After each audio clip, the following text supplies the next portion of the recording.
Então, mais uma vez, boa noite. Sejam bem-vindos, bem-vindas ao Boa nosso noite. encontro do Bonhoeffer em Contexto. Hoje nós temos o professor Dr. Pablo Dumes aqui conosco. Está trabalhando na Faculdade Zeste, também atualmente terminou ontem um curso sobre Bonhoeffer. Alguns alunos desse curso estão aqui. É uma alegria te ter aqui, Pablo. Muito obrigado por teres aceitado o convite.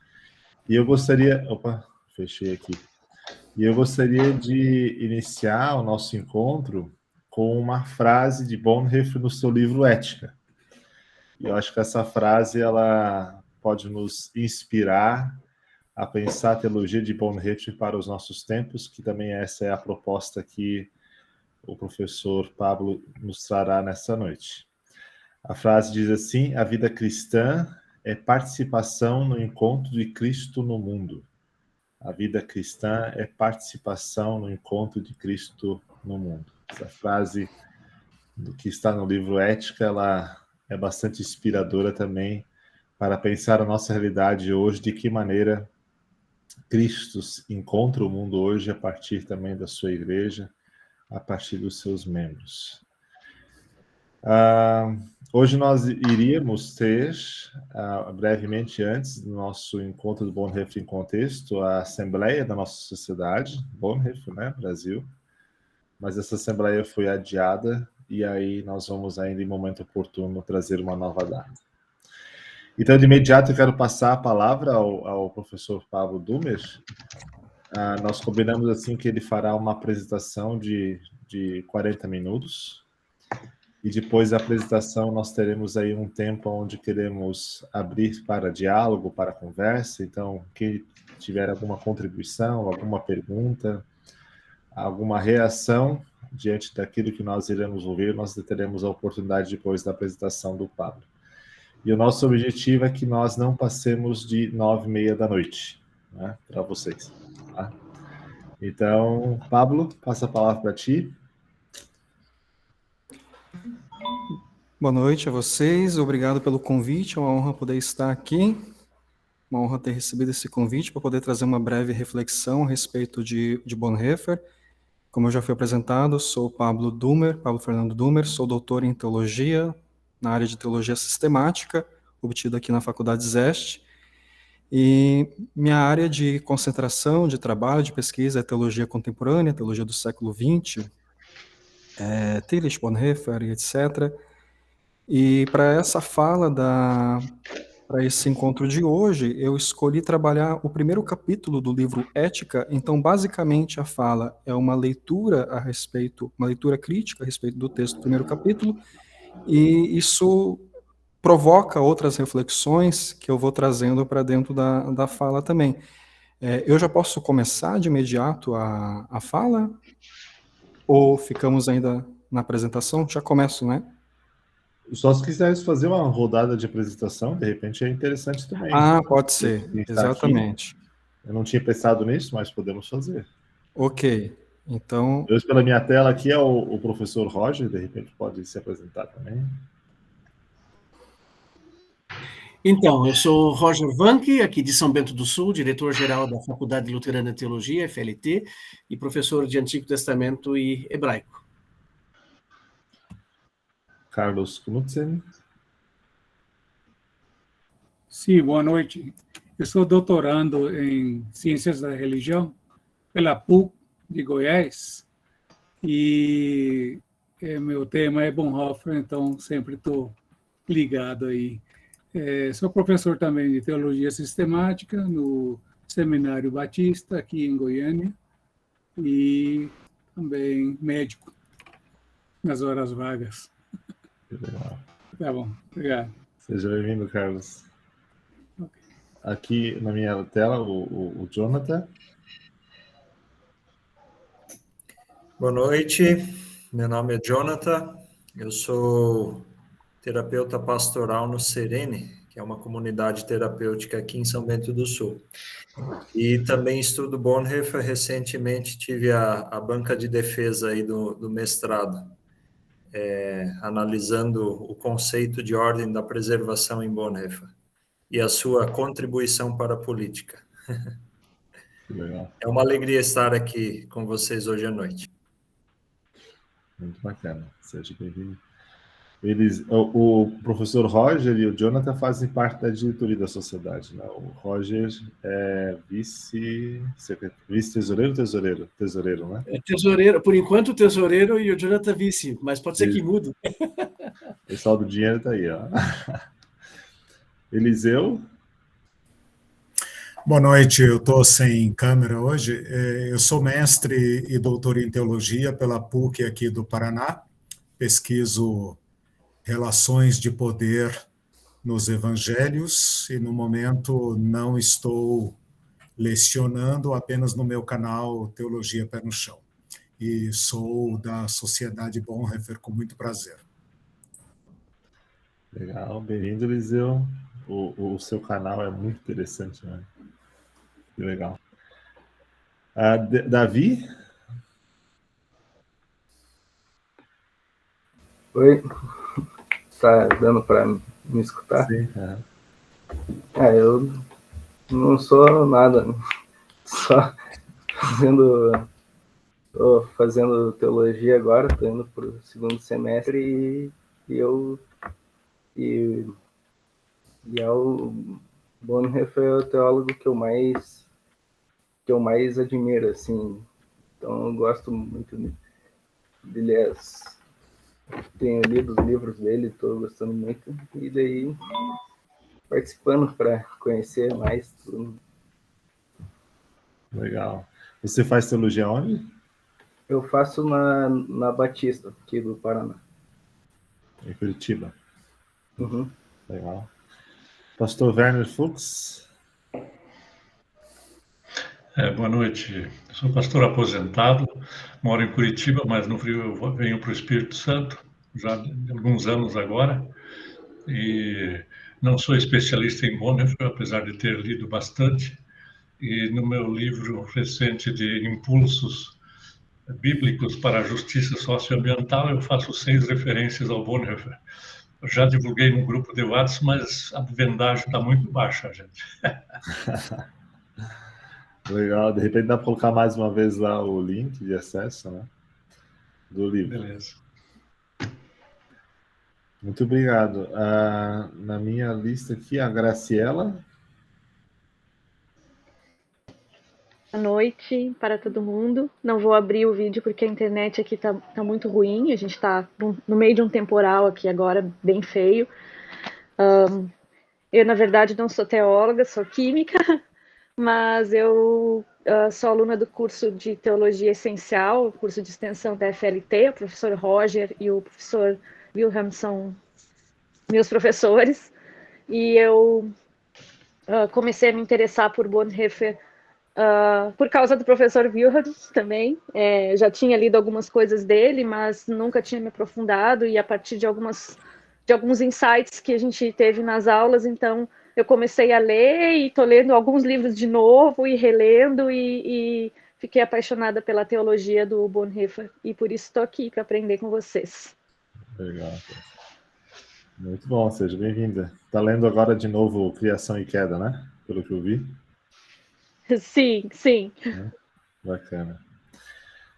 Deixa eu ver aqui mais. Tá, o Marco Vandermeer falou que estava no trânsito, então provavelmente ele vai poder falar.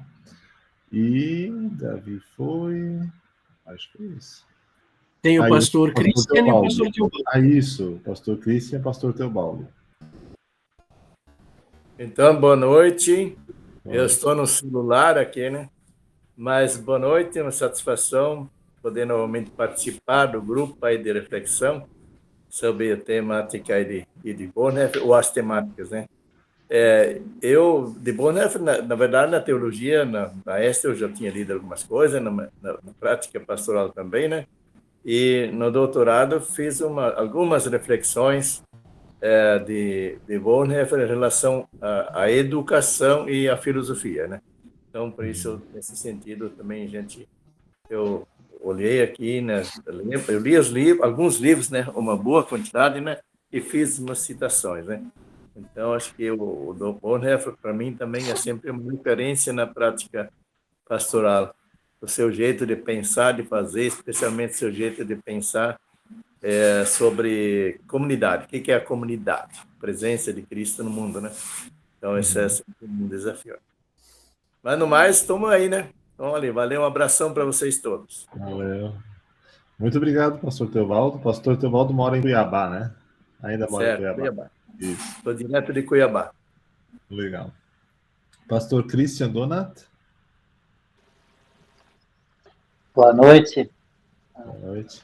Todos vocês.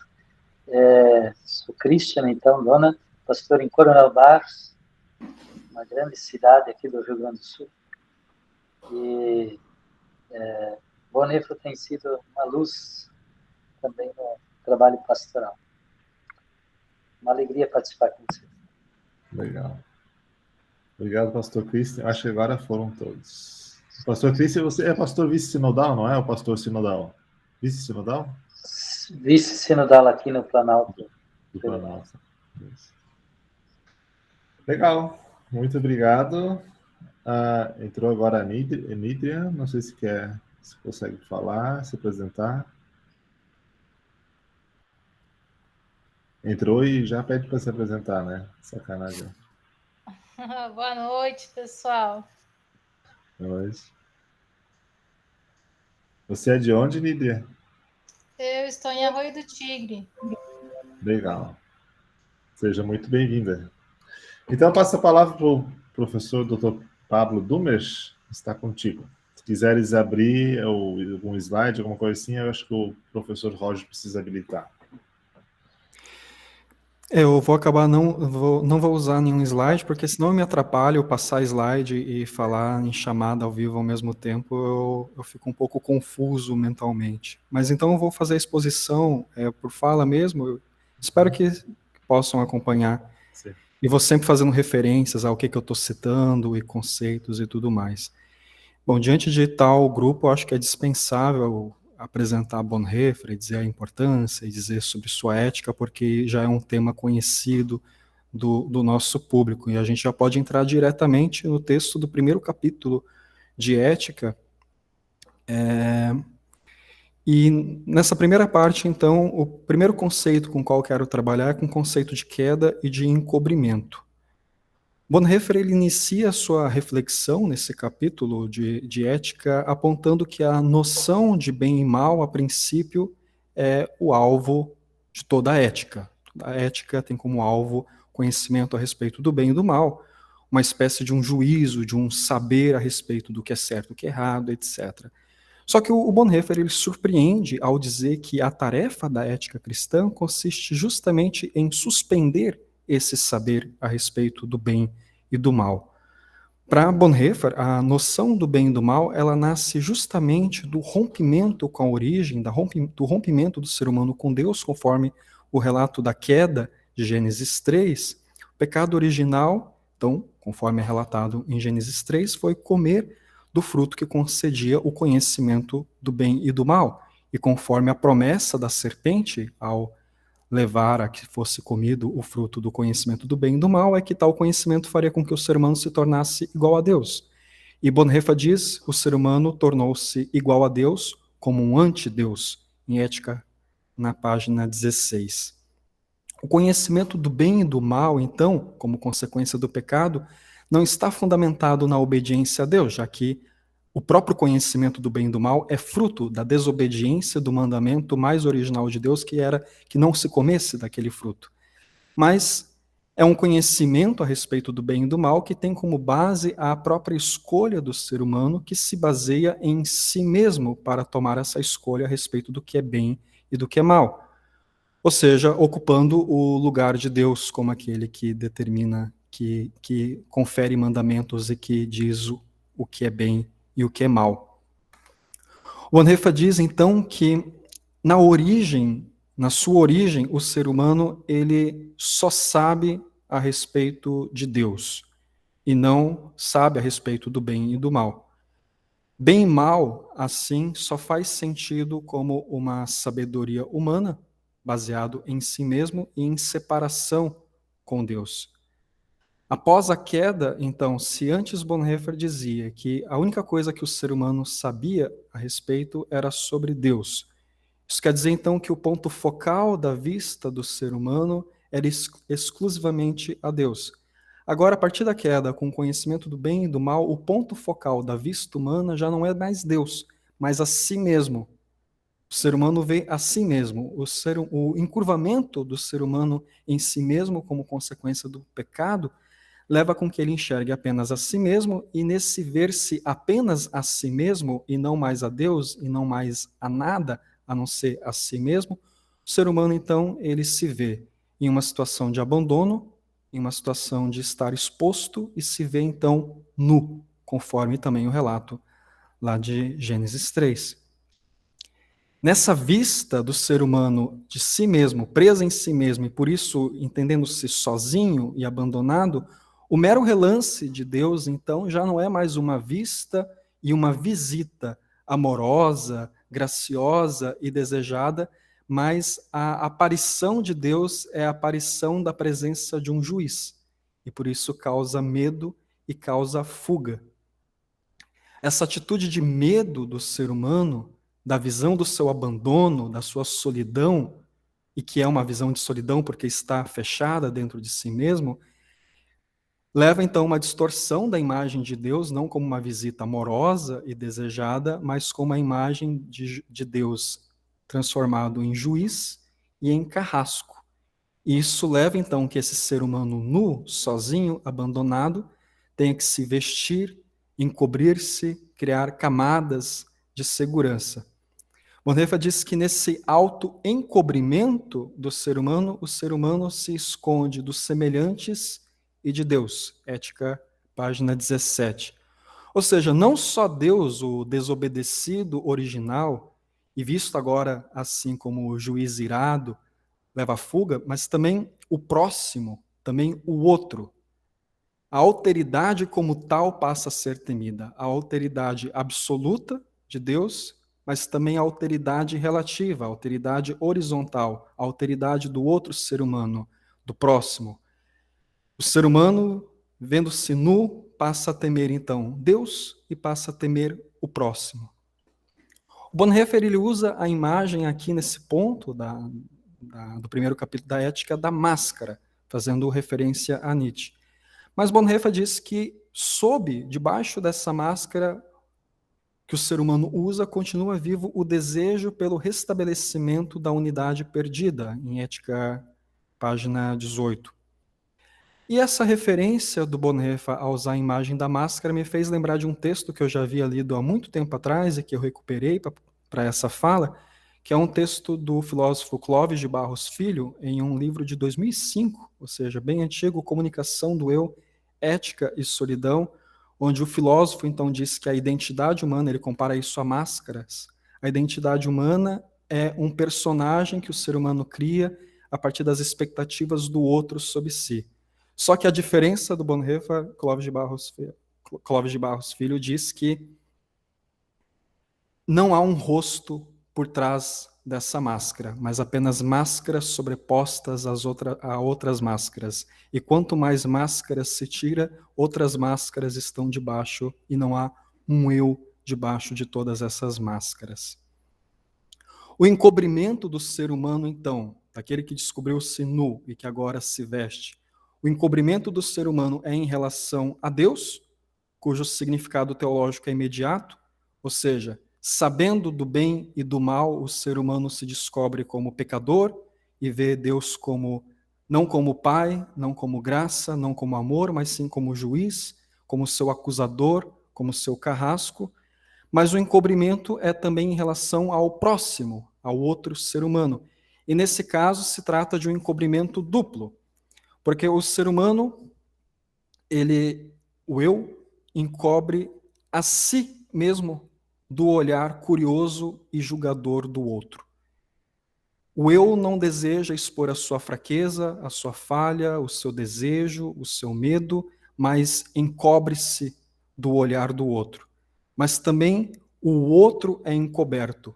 Porque o ser humano também não quer ver o outro tal como ele é, como um sujeito, como um ser, com liberdade, com vontade, mas projeta sobre o outro uma imagem fabricada, um tu objetificado, uma alteridade negada.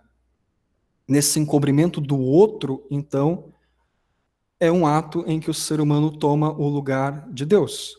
No relato da criação, de Gênesis 1, Deus fez o ser humano à sua imagem. Agora, por causa do pecado, o ser humano prefere moldar o outro conforme a sua imagem, ou conforme a imagem de um objeto que lhe sirva. O encobrimento do outro, então, é um juízo, é uma forma de julgar o outro. Projeta-se a imagem que o ser humano, pelo pecado, considera bem e mal. Isso faz referência não à ética, mas à vida e comunhão, na página 81. Um outro aspecto sobre encobrimento, ou seja, o encobrimento de si de Deus, por ter medo de Deus, por vê-lo como um juiz irado, o encobrimento do outro, que tem uma via dupla, esconder-se do outro e esconder o outro da nossa vista, mas também há o encobrimento do mundo. E aqui eu lembro então do conceito de ideologia de Karl Marx, em que diz que ideologia é um falseamento da realidade, um falseamento da verdade, um falseamento dos dilemas, dos conflitos do mundo. Então se trata de encobrir toda a violência estrutural, seja aquela orquestrada pelo nazismo na época de Bonhoeffer, seja da opressão e exploração que a teologia latino-americana aponta, mas os diversos contextos de violência, de mentira, desigualdade que marcam a nossa realidade são então ocultados, são mascarados, são encobertos por uma manta ideológica que os justifica ou que faz parecer que não são tão graves assim, que é apenas uma coisinha, que o conflito não existe, ou seja, o encobrimento do mundo, o encobrimento da realidade, o encobrimento da verdade. Um último aspecto do encobrimento é o encobrimento de si mesmo, por si mesmo e para si mesmo. Vou repetir. Encobrimento de si mesmo, por si mesmo, para si mesmo. Seguindo a argumentação de Bonhoeffer, tomado pelo medo e pela vergonha, e Bonhoeffer diz que a vergonha é mais original do que o arrependimento, a vergonha é anterior ao arrependimento, e eu diria, a vergonha ela é o mais radical fechamento contra o arrependimento.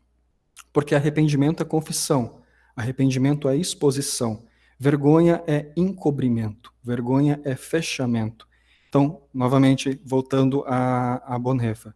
Tomado pelo medo e pela vergonha, o ser humano não é mais capaz de ver a si mesmo. Mas, nas palavras de Bonhoeffer, o ser humano também conserva em relação a si mesmo um último véu, guarda seu mistério perante si mesmo, negando-se, por exemplo, a tornar-se consciente de si em tudo aquilo que surge em seu interior. Ética, página 18. Desses conceitos, então, do encobrimento em relação à queda, surge, então, agora o próximo passo, que é refletir a respeito da fragmentação e da dualidade, do dualismo ético como uma consequência desse encobrimento. E é o segundo ponto da minha fala. O ser humano encoberto, ele cria uma ética, afinal de contas, como um conhecedor do bem e do mal, e cobre-se por causa do conhecimento do bem e do mal, agora sim ele pode pensar e projetar uma ética. E o Bonhoeffer, ele diz que se o pudor era a marca do rompimento do ser humano com sua origem, com Deus, a vida nesse encobrimento, trajada de suas máscaras, traz consigo um ser humano que é rompido consigo mesmo, que é fragmentado consigo mesmo. Isso é o conceito, então, de consciência que Bonhoeffer trata ali no primeiro capítulo de Ética. Na consciência, o ser humano ele está rachado. Ele não é mais um ser humano integral, mas sim um ser humano fragmentado. Ele é muitos, ele é uma legião de máscaras acumuladas sob o desespero de encontrar a sua verdadeira face. E o ser humano agora, ele pode então, como um ser rompido, fragmentado de si mesmo, ele pode encarar-se a si mesmo. Na verdade, não a si mesmo, mas as suas caras soltas, as suas máscaras, os seus encobrimentos. O ser humano ele está fragmentado entre a coisa pensante e a coisa extensa, para fazer referência a Descartes. ou então está fragmentado, rachado entre corpo e espírito no dualismo platônico. E o movimento do ser humano, então, é encontrar o seu verdadeiro eu debaixo dos escombros da vergonha. A busca já não é mais por Deus, porque esse já ficou longe, perdido além da origem. A busca é por si mesmo, pela sua verdadeira face. Bonhoeffer, contudo, ele alerta: autoconhecimento, diz ele na página 20, autoconhecimento é o interminável esforço do ser humano de superar, mediante o pensamento, a desunião consigo mesmo, distinguindo-se incessantemente de si mesmo. É o interminável esforço do ser humano de chegar à unidade consigo mesmo. Trata-se, então, de uma tarefa ingrata, pois conhecer a si mesmo é fazer de si mesmo um objeto de conhecimento. E daí, então, ao querer tomar-se a si pelo conhecimento, o ser humano se afasta de si, pois ele já não é um ser integral, mas ele já se objetifica a si mesmo para tornar-se conhecido de si mesmo. Já se separa pela sua consciência. Bom, essa fragmentação, esse dualismo, essa dicotomia que passa a ser criada como uma consequência do pecado, o Bonhoeffer, então, ele vai alertar quando ele critica a ética farisaica, ou seja, aquela que parte da dicotomia do bem e do mal. O Bonhoeffer, ele define a ética farisaica do fariseu com as seguintes palavras: para o fariseu, cada momento da vida torna-se uma situação de conflito, em que deve escolher entre o bem e o mal. Para não errar, sua atenção está concentrada dia e noite em refletir antecipadamente sobre a imensa quantidade de possíveis conflitos, em decidir a respeito e em determinar a própria escolha. Ética, página 21. Isso me remeteu diretamente a um outro texto de Bonhoeffer, também ética, mas no capítulo 7, onde Bonhoeffer diz: faz parte das grandes ingenuidades, melhor seria dizer tolices, dos teóricos da ética, partir da ficção de que o ser humano, em todo e qualquer momento de sua vida, tenha que fazer opções derradeiras e infinitas, que cada momento de sua vida devesse ser uma decisão consciente entre o bem e o mal. Ética, página 168. Pode ser óbvio, mas é preciso dizer que essa vida em que enxerga cada momento da existência como um momento de batalha entre o bem e o mal, como um estado escatológico de vida, ele é de uma doentia sobrecarga, para usar os termos de Bonhoeffer, ou então uma fanatização anormal, ou então uma completa moralização da vida que leva a uma atitude julgadora e admoestadora que se manifesta em constante interferência, intrometimento e tentativa de correção dos processos da vida concreta. Ética, ainda na página 168. Vamos chamar aqui essa ética de ética da lei, só para fins didáticos, e uma vida pautada, então, por essa ética, ela se afunda em ansiedade e angústia, um conflito antecipado e uma superlativação de todos os aspectos e momentos da vida.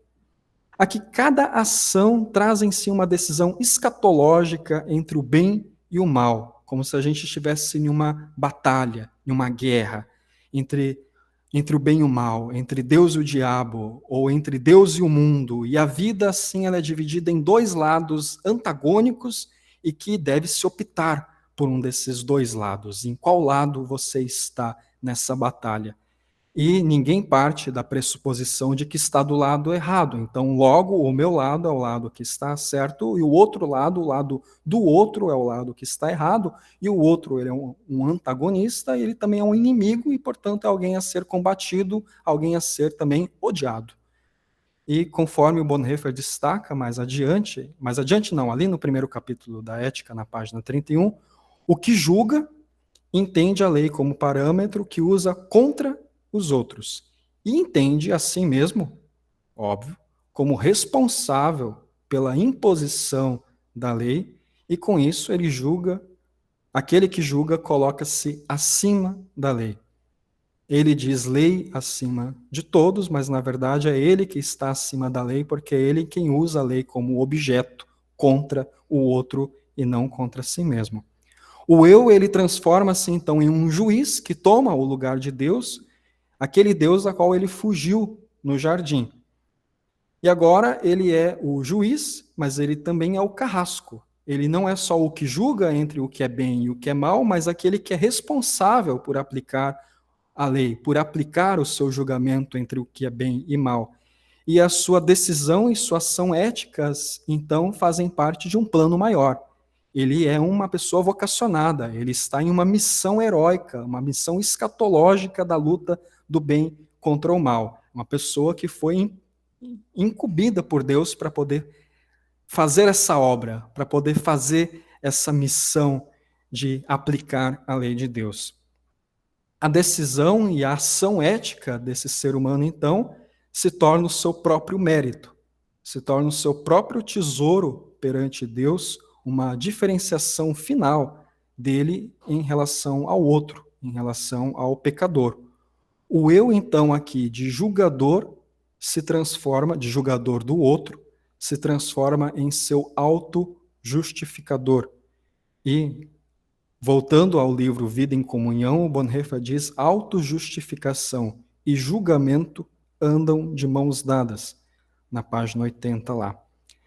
E esse ser humano, então, ele não foge, ele não age mais como se ele fugisse de Deus, mas, na verdade, ele se sente como representante de Deus. E justamente nisso, em sentir-se como representante de Deus, ele aprofunda o rompimento em relação a Deus. Mas há um outro lado disso, porque esse julgamento farisaico, ele também não se dirige apenas ao outro, mas dirige-se também a si mesmo. E daí, nesse caso, isso também gera uma ansiedade tremenda, porque julgar, escolher ou agir errado é catastrófico, porque significa condenação, significa tornar-se pecador, significa cair desse pedestal de heroísmo, de alguém vocacionado para ser o representante do bem. Errar no seu entendimento a respeito do que é bem e que é mal é a pior tragédia que pode acontecer a esse ser humano. E a ansiedade aqui, ela se transforma então em dúvida e em paralisia. A antecipação do conflito escatológico para cada ação necessária no dia a dia, colocando toda a vida e toda a prática sob o conhecimento do bem e do mal, pode levar então a uma não ação, a uma omissão. Já que qualquer coisa que eu possa fazer pode ser um erro, pode ser um pecado, é melhor não fazer nada. E para Bonhoeffer, isso é trágico, isso é catastrófico, porque é justamente a omissão que permite todas as tragédias de sua época acontecerem. Para Bonhoeffer, isso ele enfatiza em vários momentos da sua ética, é preciso agir. A ética é ética da ação. A própria biografia de Bonhoeffer atesta que ética é ética da ação.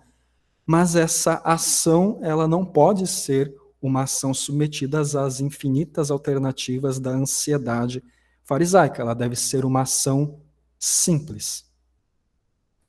Bonhoeffer, então, ele está mais do que correto quando ele afirma que o julgar e o fazer se excluem reciprocamente. Página 31. A atitude julgadora do ser humano que julga tudo coloca-se do lado de fora da dinâmica da vida. Prefere ser o espectador, avaliador ou árbitro da vida. Olha a vida a partir de fora, assiste a vida, não está dentro da vida, não está dentro do mundo. Olha para a vida com arrogância e ao mesmo tempo com inveja.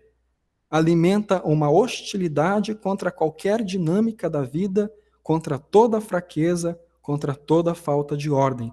uma desconfiada e controladora avaliação de tudo o que é ou deveria ser. É uma receosa subordinação de toda coisa natural aos princípios do dever. Ética, página 170. Enfim, esse colocar-se fora do mundo por essa atitude julgadora é um encobrimento fatal da vida, o encobrimento fatal do mundo, o encobrimento fatal de si mesmo. O julgar, ele cria uma distância abissal de toda ação simples pela abstração da ética escatológica de que cada momento da vida é uma batalha do bem contra o mal. A ação simples, para Bonhoeffer, então, não é uma ação que é feita porque a lei determina faça isso ou faça aquilo. Mas também não se pode entender que a ação simples seja uma ação espontânea, como se o ser humano identificasse que a sua espontaneidade estivesse magicamente determinada por Deus e de acordo com a vontade de Deus. Porque isso também seria estar fazendo o mesmo jogo do fariseu que acredita que é o representante do bem, o herói, o representante de Deus, e que a ação dele, a decisão dele, magicamente estaria pela espontaneidade. Agora ele diz, não é porque a lei manda, é porque eu quis. E esse quis, ele está magicamente de acordo com a vontade de Deus. A respeito disso é necessário questionar-se, e a ética também é questionamento a respeito disso. E é nesse momento, então, que eu vou para o meu terceiro ponto dessa fala, a qual eu chamei de liberdade e discipulado. E agora, embora eu me mantenha ainda no texto da ética, já começo a fazer ingressões para outros textos de Bonhoeffer também, principalmente de discipulado. Bom, a respeito de discipulado, é necessário tomar algumas notas. O sentimento de vocação do ser humano, de estar escolhido por Deus para uma cruzada ética, é um sentimento que ainda segue focado em si mesmo, no seu próprio eu. A suposição do conhecimento a respeito de qual seria a vontade de Deus é apenas conhecimento do bem e do mal que parte de si e se dirige a si mesmo também. É preciso não apenas questionar o conhecimento próprio sobre o bem e o mal, como aquilo que Bonhoeffer disse logo no início do seu texto, suspender o conhecimento próprio a respeito do bem e do mal. E quando Bonhoeffer postula que é necessário suspender o conhecimento próprio a respeito do bem e do mal, o saber do bem e do mal, ele está dizendo que isso significa que há outro saber aí. Existe outro saber que não parte e não se dirige a si mesmo, mas, nas palavras de Bonhoeffer, é um nascer que nasce do reconhecimento de Jesus Cristo como reconciliador. Saber Jesus como reconciliador significa nada mais, nada menos que a eliminação completa do saber do próprio bem e do próprio mal.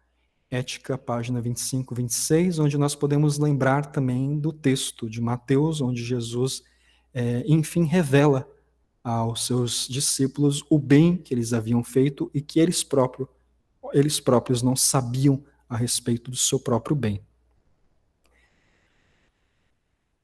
Suspender o saber próprio a respeito do próprio bem, do próprio mal, ou seja, um esvaziamento de si mesmo, um despojamento do saber próprio, contudo, eu devo dizer, não pode ser definido como tarefa, porque dizer que é tarefa é dizer que é algo que o ser humano possa realizar e alcançar, e ainda é o primado do eu, ainda parte de si e ainda se dirige para si mesmo. Esvaziamento de si, eliminação do saber próprio do bem e do mal, outra coisa não pode significar do que graça. E daí em discipulado, ao narrar a entrada e depois saída de Martim Lutero do convento, Bonhoeffer diz assim: foi a graça preciosa que lhe foi dada, e ela lhe despedaçou toda a sua existência. Lutero teve que largar mais uma vez as suas redes e seguir o mestre. Da primeira vez, quando fora para o convento, abandonara tudo, menos a si mesmo, seu eu piedoso. Dessa vez, até isso lhe foi tirado. Daqui a pouco eu vou falar sobre graça barata e graça preciosa. Ora, o esquecimento do próprio bem e mal é um abandono da possibilidade de acumular e de usufruir de qualquer mérito próprio. É o abandono da requisição, da recompensa, seja ela da parte de Deus ou seja a recompensa da parte do próximo. É a experiência da graça. Mas, antes que a graça ela possa ser experimentada como dádiva, ou seja, como dom recebido, ela, na verdade, é experimentada como juízo, como superação, como juízo sobre o ser humano fechado em si mesmo. Porque a graça exige a superação desse ser humano fechado em si mesmo. Então, a graça, antes de ser experimentada como dádiva, ela é experimentada como juízo. Mas esse juízo da graça é totalmente distinto do juízo da lei, que acusa para condenar. O juízo da graça, ao contrário, liberta e cura. Bonhoeffer argumenta que apenas a pessoa da qual foi tirado todo o saber próprio a respeito do bem e do mal pode agora experimentar um novo saber a respeito de Deus como reconciliador. A reconciliação operada por Deus se caracteriza, então, justamente pela exclusão de todas as outras fontes de saber a respeito da vontade de Deus. A reconciliação passa pela superação do ser humano que encobre, que falseia e que julga. E nós podemos, então, voltar mais uma vez para discipulado, onde Bonhoeffer diz: o discípulo, lá no 2º capítulo de discipulado, no iniciozinho, o discípulo é arrancado de sua relativa segurança de vida, ou seja, aquela segurança das certezas conferidas pela doutrina, pela lei, pela moral, pelo conhecimento próprio do bem e do mal. Voltando à citação, o discípulo é arrancado de sua relativa segurança de vida e lançado à incerteza completa. Aliás, incerteza desde o ponto de vista do conhecimento humano, pois essa incerteza a qual o discípulo é lançado é a absoluta segurança e proteção da comunhão com Jesus, escreve Bonhoeffer.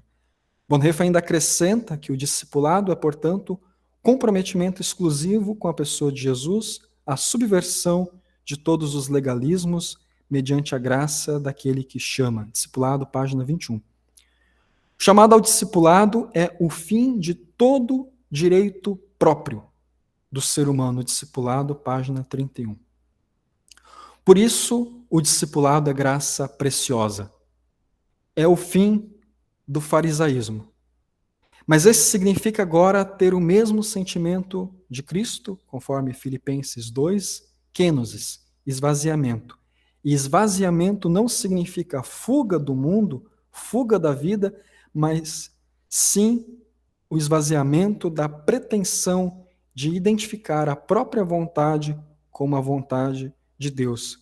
É esvaziamento para dentro do mundo. Nós poderíamos chamar isso como um transbordamento para o mundo, por assim dizer. A doutrina da justificação por graça, na teologia luterana, traz consigo, então, o reconhecimento da distorção da vontade humana. A justificação é por graça porque não pode ser por mérito, porque não pode ser pela obra do ser humano. Segundo Bonhoeffer, Lutero ensinava que mesmo nos caminhos e obras mais piedosos o ser humano não poderia subsistir perante Deus, porque, no fundo, procura sempre a si próprio.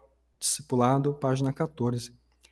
Mesmo as motivações mais puras e os atos mais piedosos e altruístas podem partir do saber próprio a respeito do bem e do mal e da desunião com Deus. E é necessário sempre de novo lembrar que a vontade de Deus, ela não é óbvia, ela não é espontânea, mas ela é oculta. A superação do moralismo, então, é graça. Mas graça apenas é palavra justificadora se recebida como superação da vida piedosa do ser humano auto-justificado. A antropologia do ser humano auto-justificado é aquela que é descrita nos termos incurvatus in se, ser curvado sobre si mesmo. Esse ser humano encurvado sobre si mesmo, ele realiza as obras. Tem plenas condições de realizar boas obras. Ele faz conforme determina a noção do bem e do mal, mas apenas as realiza em proveito próprio, para si próprio, para tornar-se mais perfeito, para tornar-se melhor do que o outro, que é pecador. O outro aparece no máximo como um objeto da obra, como um objeto do bem, como um receptáculo da obra, como um receptáculo da caridade. Lutero, mediante a doutrina da justificação por graça, desenvolve outra antropologia. Não a do ser humano que repousa em si mesmo, mas o ser humano como um ser relacional. Apenas na relação o ser humano encontra o seu verdadeiro eu. Encontra seu verdadeiro eu no outro, seja esse outro o próximo, seja esse outro especialmente Deus. E essa antropologia ela é amplamente compartilhada por Bonhoeffer em Comunhão dos Santos, especialmente ali na página 32 de Comunhão dos Santos. É possível ler a respeito dessa antropologia. Apenas então, mediante o apelo à invocação da antropologia teológica, é possível compreender a ideia de graça barata de Bonhoeffer, um conceito com o qual eu luto sempre.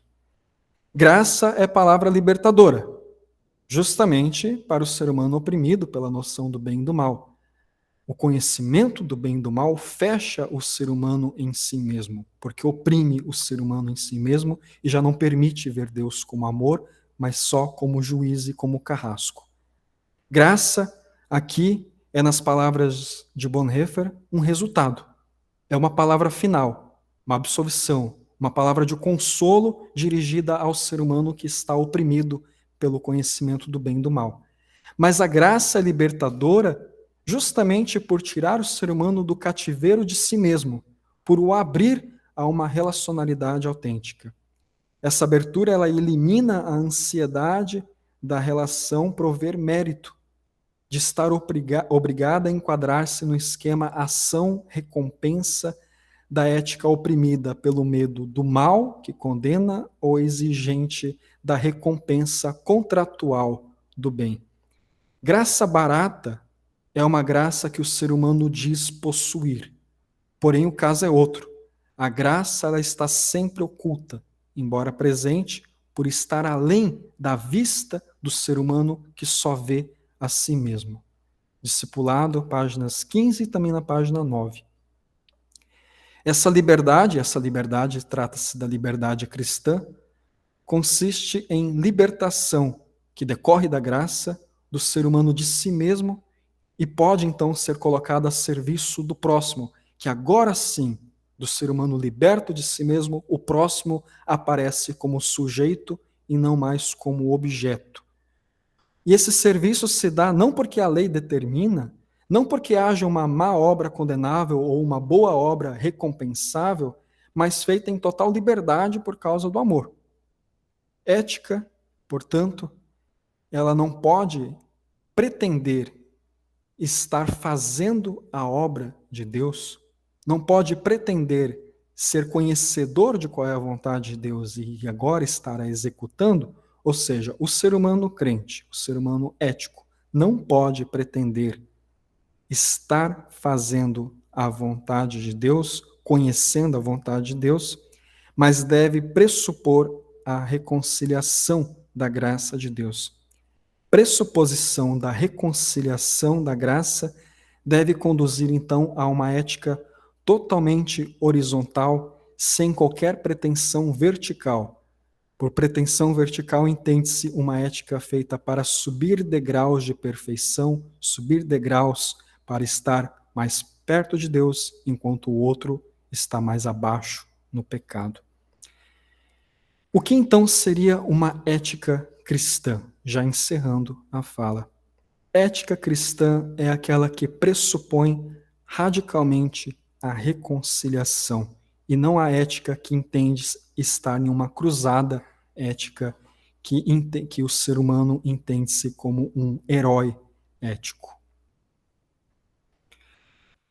Indo agora para as considerações finais, nós poderíamos, no fim dessa jornada, a respeito do primeiro capítulo de Ética de Bonhoeffer, a respeito da suspensão da ética, ou seja, dessa ética baseada no conhecimento do bem e do mal, dessa ética dicotômica, dualista, dessa ética cruzadista, nós poderíamos então dizer que, superada, suspendida esse tipo de ética, reinaria agora uma nova ética com um nome muito mais aprazível, que seria uma ética do amor. Mas é preciso tomar cuidado com essa palavra amor. O que isso significa? Para Bonhoeffer, uma ética do amor viveria na eminência de considerar o amor um ethos superior de ordem pessoal que entra como complementação e aperfeiçoamento ao lado do ethos inferior relativo às questões de ordem e objetividade. Trata-se apenas de uma nova roupagem em que o ser humano continua sendo aquele que julga, mas agora julga com fofura. Agora é uma ética do amor. No fim desse caminho, então, nós teremos dois estamentos, a daqueles que são fofos, aqueles que atingiram, alcançaram a perfeição do amor, e aqueles que margeiam a carência do amor. Permaneceria o mesmo dualismo, apenas com uma outra roupagem. Ainda assim, a invocação da palavra, do termo, do conceito amor, talvez seja o melhor que nós tenhamos em nossas mãos. Porém, seria importante também nos perguntarmos em que consistiria a palavra conceito, a ideia de amor. A resposta de Bonhoeffer é que amor consiste na reconciliação do ser humano com Deus em Jesus Cristo. A desunião do ser humano com Deus e com o próximo, com o mundo e consigo mesmo, está terminada. Por graça, foi-lhe devolvida a origem. Amor, então, é a superação da dicotomia, do dualismo, é reconciliação. A ressalva que mesmo Bonhoeffer faz no final do seu capítulo, que não se considere reconciliação como um encobrimento dos conflitos e dos dilemas. De se postular, bom, agora nós vivemos na reconciliação, todos os conflitos ficaram para trás, todos os dilemas são coisas do passado. Não, eles continuam sendo presentes, ainda ferem, ainda causam dor, ainda devem nos chamar a respostas. Reconciliação não significa a fuga das contradições da vida, mas a aceitação das mesmas e a disposição em superá-las em liberdade e em serviço. Obrigado, então, a todos pela atenção durante essa fala. E agora, então, imagino que nós podemos conversar a respeito dessa ética do bem e do mal. Legal, muito obrigado, Pablo, pela excelente apresentação, bastante instigante e com toda certeza é um bom resumo pedagógico da ética de Bonhoeffer, né? Enquanto estava te ouvindo, até fiquei pensando assim que esse é um vídeo que dá para repassar adiante para aquelas pessoas que gostariam de ler ética, né? Porque às vezes é um texto difícil de entender e você trata com muita propriedade e dá insights muito interessantes e profundos para que haja um entendimento dessa obra, né? Nós temos agora um momento de conversa, de pergunta. Eu vi que o Eliseu já se inscreveu. Então, quem quiser ou não, acho que sim, né, Eliseu? Você levantou a mão. Não me inscrevi. Okay. Foi equívoco, desculpa. Ok. Mas se alguém quiser comentar alguma coisa ou fazer alguma pergunta, está aberto.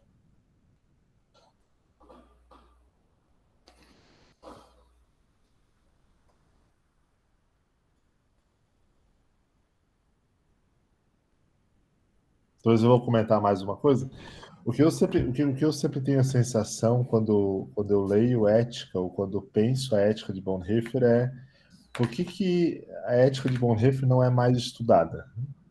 Porque, né, é algo assim tão refinado, mas e profundo, que ajudaria a entender mais o que é o agir ético, né? E ainda mais uma ética que é uma ética da superação do bem e do mal, né? Então, eu sempre fico muito empolgado e surpreso com essa parte do livro de ética do Bonhoeffer, né? E aí, enquanto você estava falando, interessante, né? Você estava falando sobre alguns aspectos da ética, aí eu ficava pensando assim, isso aparece no discipulado, e logo você disse discipulado. Isso aparece em Comunhão dos Santos, de fato, aparece em Comunhão dos Santos, em Vida e Comunhão, né? É bem legal.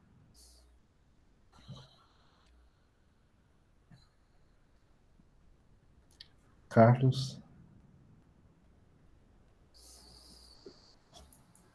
Professor Pablo, o senhor considera que ele elimina a ética cristã ou ele afirma a ética cristã? Ou seja, a gente fica confuso, porque alguns autores acham que ele simplesmente quer acabar com a ética cristã, né? Para talvez falar de uma outra ética, uma ética mais de formação, mais de... O que o senhor acha? Pois é, a gente deveria se perguntar o que é uma ética cristã, né? Existiria uma ética diferente de todas as outras, ou ética é ética, né? E ele ameaça as duas coisas nos seus textos, né? Tanto da eliminação da ideia de uma ética cristã como se fosse uma ética especial para pessoas especiais, e busca também eliminar uma ética que se chama cristã simplória, que simplesmente parte de certos moralismos e diferenciações dicotômicas entre bem e mal, entre os justos e pecadores. E diz então, mais para o final do primeiro capítulo, depois de fazer todas essas provocações a respeito da ética, que ética cristã é aquela que pressupõe a reconciliação com Deus, e aquela, portanto, que deixa de agir, que deixa de colocar a sua ação submetida a essa ansiedade, dessa antecipação escatológica, de tornar como se o mundo fosse uma batalha, um conflito entre o bem e o mal, porque isso não permitiria a ação simples, a ação desinteressada, a ação livre. E é interessante, é muito interessante que Bonhoeffer, ele critica a ideia de que se enxergue a vida, se enxergue o mundo como um conflito do bem contra o mal, um conflito escatológico, quando ele parecia estar vivendo exatamente em um conflito escatológico na época do nazismo. E justamente ali ele fala que a ética não deveria se pautar a respeito disso. Na verdade, ele diz, no capítulo 7º, tem isso na cabeça porque eu trabalhei esses dias o capítulo 7 com a turma no curso, de que não se deve entender que a vida toda é um conflito do bem contra o mal, mas há momentos de conflito do bem contra o mal. Porque se a vida toda é encarada como um conflito do bem e do mal, isso gera ansiedade, isso gera uma sobrecarga doentia, e isso não permite, então, que nos momentos em que é necessário tomar-se decisão, aí consiga-se tomar decisão, porque o ser humano já destruiu a sua própria consciência ética em uma vida que foi rasgada nesse conflito escatológico. Tem uma outra parte acho que tem mais uns 2 capítulos no livro Ética, que é Ética como Formação, e depois o capítulo em que ele discute a respeito do primeiro uso da lei, que é, como na teologia luterana se fala sobre os usos da lei, o primeiro uso da lei, que é o uso civil, o segundo uso, que é a lei que acusa o pecado e portanto, leva o ser humano ao evangelho, e ainda, quem sabe, um terceiro. Nesses 2 capítulos ali, o Bonhoeffer, ele ele parece, então, teria que relê-los, mas ele parece ele colocar que de criticar uma ética como uma conventização do mundo, de se criar uma ética, de se criar um mundo onde apenas cristãos vivem dentro daquele esquema e há um mundo de fora, mas que a ética ela deve encarnar-se dentro do mundo, para todos os conflitos, dilemas e sofrimentos do mundo, um pouco daquilo da frase que o William leu no início de todo o nosso encontro. Ele poderia talvez repetir a frase depois, que fala sobre isso, desse entregar-se ao mundo. Então essa pergunta a respeito da ética cristã que você faz, talvez seja uma das mais importantes que se tem quando você faz uma reflexão a respeito da ética de Bonhoeffer. Há uma ética cristã ou não há uma ética cristã? Bom, depende se essa ética cristã é uma ética dos justos e eleitos, e daí há um mundo lá fora que não vive por essa ética, justamente porque são pecadores. Essa ética que se chama cristã é uma ética hipócrita. Ética cristã é uma ética que vive a reconciliação no mundo, e, portanto, ela já não pode fazer essa separação entre os justos e eleitos e o mundo lá fora pecador. E daí ela deixa de ter que apresentar-se o tempo inteiro como uma ética cristã. Ela apenas é ética, e ela é ética cristã justamente porque confia nessa graça, porque age a partir dessa graça, mas não porque se coloca em uma cruzada para cristianizar eticamente o mundo. Eu lembrei de uma frase, enquanto você estava falando do livro Ética, onde ele diz que a ética cristã seria a superação de toda a ética, né? Uhum. E a frase que eu coloquei antes no início é: a vida cristã é participação no encontro de Cristo com o mundo. Isso, né? No mundo. Pastor Werner? Pois é, Pablo, você mencionou rapidamente que a reconciliação de Deus da pessoa com Deus, com o próximo e também com o mundo.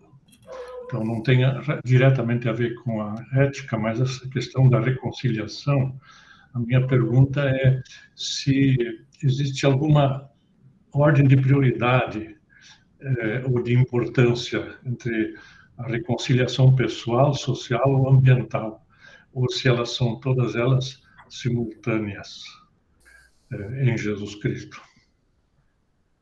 Pois é, né?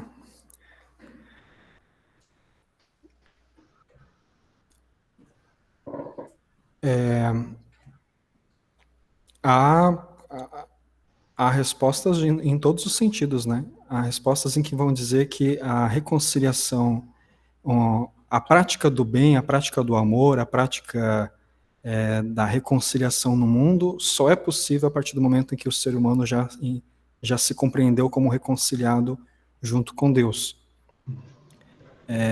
Também há teologias que vão afirmar que só há reconciliação, o ser humano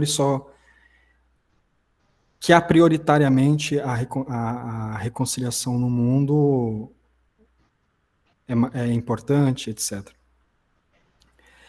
Mas eu diria que elas acontecem de maneira simultânea, na verdade, né? Aí com uma opinião pessoal mesmo.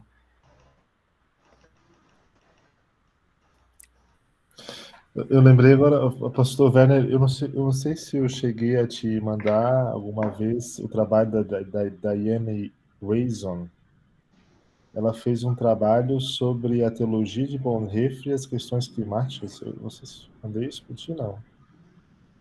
Se eu não mandei, eu posso te mandar novamente. É uma tese de doutorado. Da Austrália? Da Austrália? Austrália, isso. Você mandou, tem assim. Uhum. Tem a ver com a questão ambiental, né? Sim. Eu também gostaria de receber esse texto. Manda sim. Posso mandar ali no grupo também do Bonhoeffer o texto dela. Pois eu vou me metendo no meio, tá? Eu fico pensando assim, né, nessa pergunta que o pastor Werner fez, porque as quebras relacionais, elas se dão com Deus, comigo mesmo e com a autoridade inferior, digamos assim, né, com outro, né? E nesse outro, para Bonhoeffer, também está o mundo, né? Está a criação de Deus, né? E a reconciliação é a reconciliação em todos esses aspectos, todos esses âmbitos, né? Então não há uma reconciliação somente com Deus, ou uma reconciliação somente comigo mesmo, se não há uma reconciliação com o outro e com o outro também com a criação de Deus, né? E isso tem impacto, eu penso assim, que isso tem impactos profundos se for pensar sobre a questão climática, a questão ambiental, né? Porque uma reconciliação comigo, uma reconciliação com o outro, uma reconciliação com Deus é justamente um reconciliar-se com a criação, né? Então, e aí geralmente se faz um compartilhamento, né? Uma partilha daquilo que é mais fé, digamos assim, do que é uma vida cristã mais autêntica, né? Ah, é a minha relação só com Deus, ou a minha relação só comigo mesmo, ou a minha relação só com outros. Na verdade, eu acho que elas são simultâneas, né, como diz o Pablo, né? Simultâneas, a gente usa né? o exemplo de Jesus, né, que depois de vencer a tentação, lá em Marcos capítulo 1, 13, diz que estava com os animais silvestres e os anjos o serviam. Então, ao mesmo tempo, a harmonia com a natureza e a harmonia com Deus. E Romanos 8, ali, né, da expectativa da criação, né? Isso.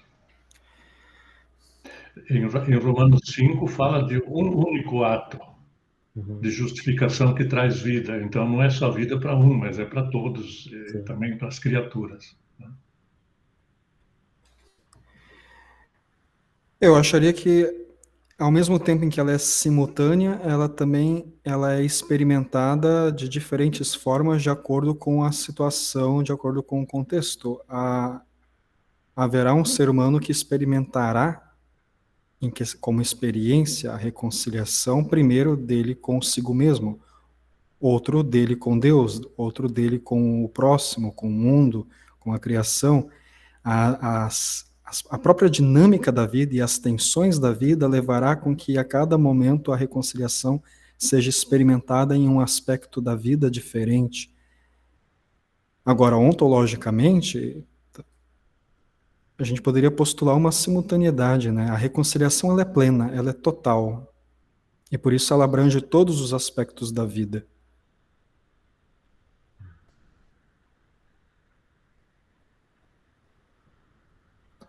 Eliseu? Agora sim, eu não poderia ser o primeiro, porque a reflexão é muito desafiadora e a gente precisa pensar um pouco e ouvir as perguntas e os comentários, né? Pablo, muito obrigado pela apresentação. Eu queria ir nessa direção da parte final da sua fala sobre a ética do amor, porque de um lado nós temos uma ética farisaica, rigorosa, moralista, né? E de outro lado nós temos talvez uma tendência de pensar no amor, o Deus do amor e tal, né? E é muito interessante que o Bonhoeffer fale do amor com essas qualificações, né? E aí eu queria que você falasse um pouco mais sobre isso, dentro deste embate, por exemplo, no Brasil, agora, nos últimos anos, entre moralistas de um lado, né, e progressistas de outro. Como que Bonhoeffer se situaria, como seria para ele essa ética do amor, né? É um amor em que moldes, né? Qual o conceito de amor? Como essa ética do amor poderia nos orientar nesse tempo?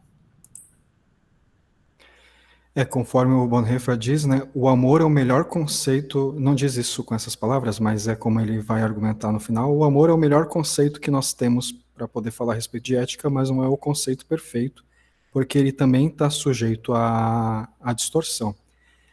Na ética farisaica, o fariseu ele entende-se como um conhecedor do bem e do mal, porque afinal de contas ele estuda noite e dia a lei e julga todos os aspectos do mundo, da vida, a partir desse bem e mal, e age a partir desse bem e mal. entende esse conceito como, essa ideia do bem e do mal, como algo formal, como algo que está fora dele, como a escritura sagrada. Mas ele é aquele que a conhece e que a aplica. Ele julga e ele também executa. A ética do amor, o perigo dela, da distorção dela, aliás, é de que não mais agora um princípio formal da lei passa a reger a ética, mas que a ação e a decisão e o julgamento ético seria algo espontâneo. Brotaria do coração, brotaria do sentimento, brotaria da espontaneidade. E nessa espontaneidade, se o fariseu achava que ele tinha algo de especial nele por conhecer o bem e o mal, a ética do amor ela parte do mesmo princípio, de também considerar que é alguém que conhece o bem e o mal melhor do que aquele que não conhece, que, portanto, estará lá para ser julgado. Ou seja, o outro não é amado, de fato. O outro é julgado. Só que é julgado a partir de uma roupagem diferente, de uma formulação muito mais aprazível, uma formulação mais fofa, uma passiva agressividade, em que você descasca a pessoa no julgamento moral, mas você faz isso com amor. Portanto, as duas éticas, a ética farisaica e a ética do amor distorcida, ela parte do ser humano que acha que ele mesmo é alguém que está incumbido de julgar e de executar aquele juízo a respeito do bem e do mal. Nos embates, então a sua pergunta sobre os embates contemporâneos, todo mundo acredita que sabe a respeito do bem e do mal, seja ele teológico, religioso, seja ele político, social. Todo mundo atingiu a sabedoria a respeito de qual é o melhor projeto, de qual é a melhor decisão, e está ali para poder julgar e executar esse julgamento. O que seria uma ética do amor, então, afinal de contas? O amor não pode julgar. O amor não pode julgar porque esse ser humano que ama, ele já não parte da compreensão de que ele é o conhecedor a respeito do bem e do mal, abdicou isso, abdicou que ele tenha esse mérito, que ele tenha esse papel a realizar, que ele é o herói ético, que ele está em uma cruzada ética, que ele está ali para poder ensinar o outro com complacência, de dizer como o outro é ignorante a respeito do amor, ou a respeito do bem e do mal, a respeito da lei, e agora você senta, vou te ensinar, e vou com isso também te julgar, e etc.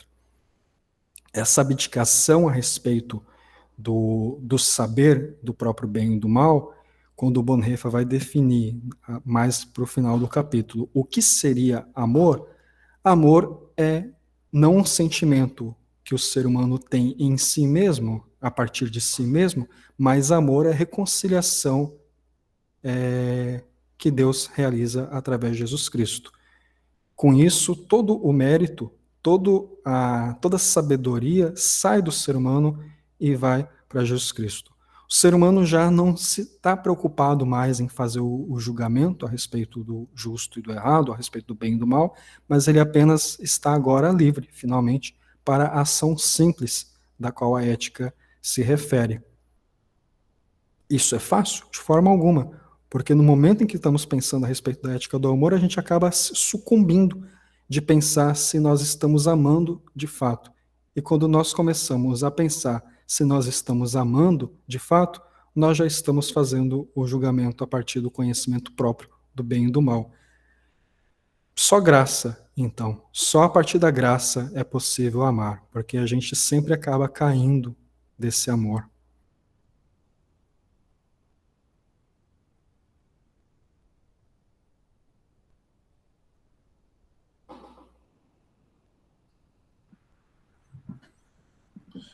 Eu anotei aqui uma questão que eu queria compartilhar, que eu acho que vai nessa direção da pergunta do Eliseu, também da tua resposta, O que fica claro para mim ali em Bonhoeffer é que ele vai contra a criação de um novo sistema, seja baseado também um sistema baseado no amor, né? Uhum. E o que é importante para ele é muito mais aquilo que em algum momento na ética ele vai chamar de conformação, de que é vida com em sob Cristo.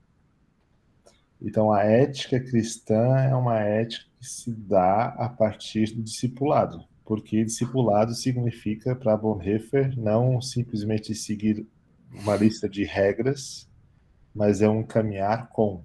Tá?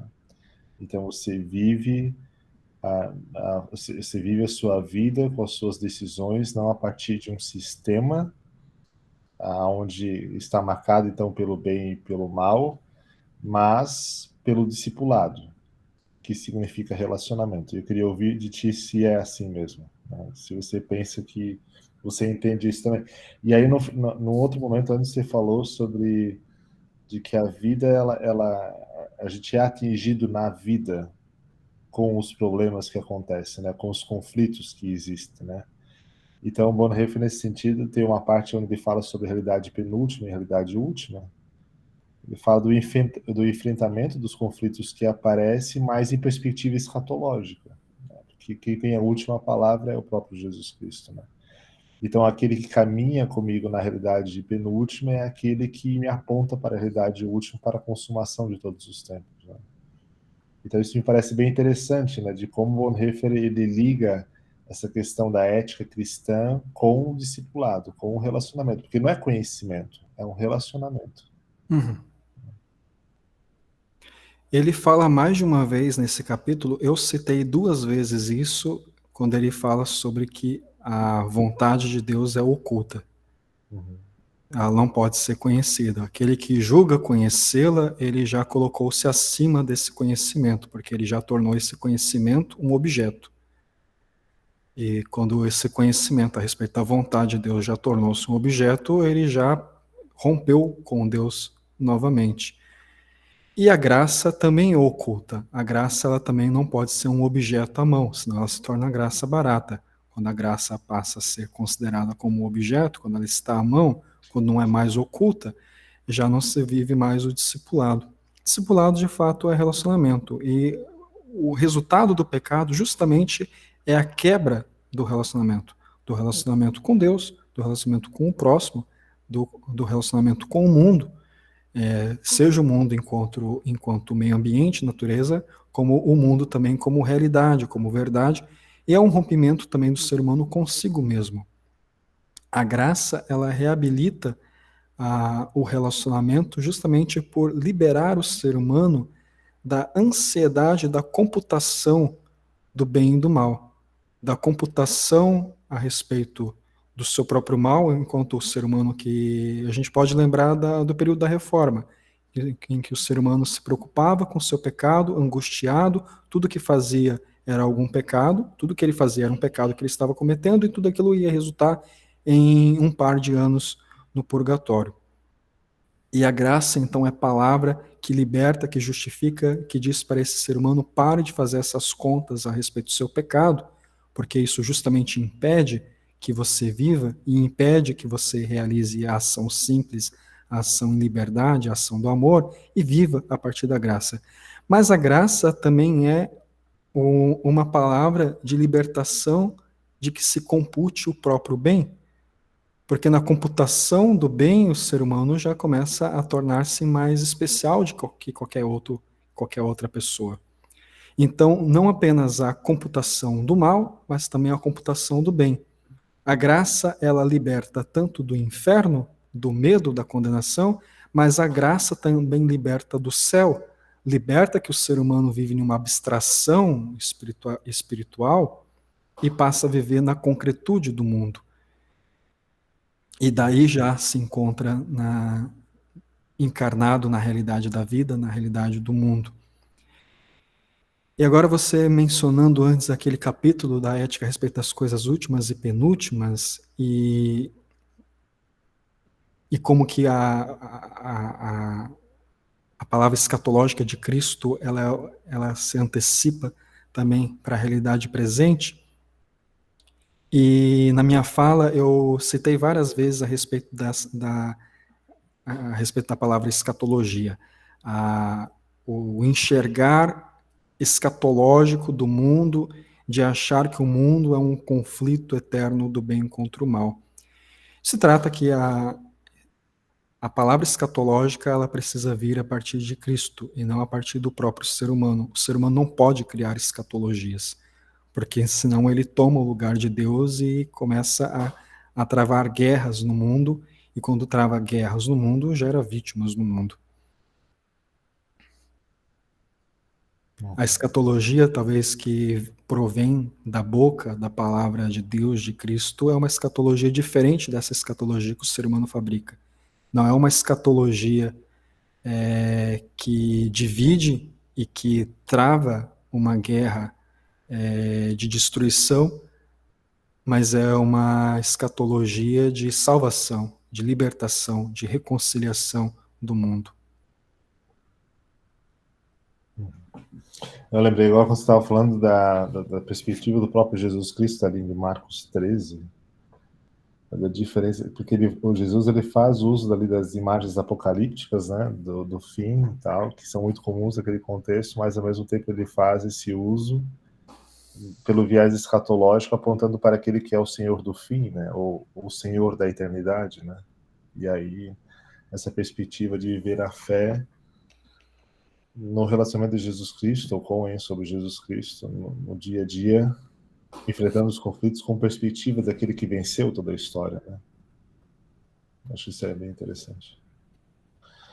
Eu não sei se alguém mais tem alguma pergunta. Eu fico devagando, eu fico pensando.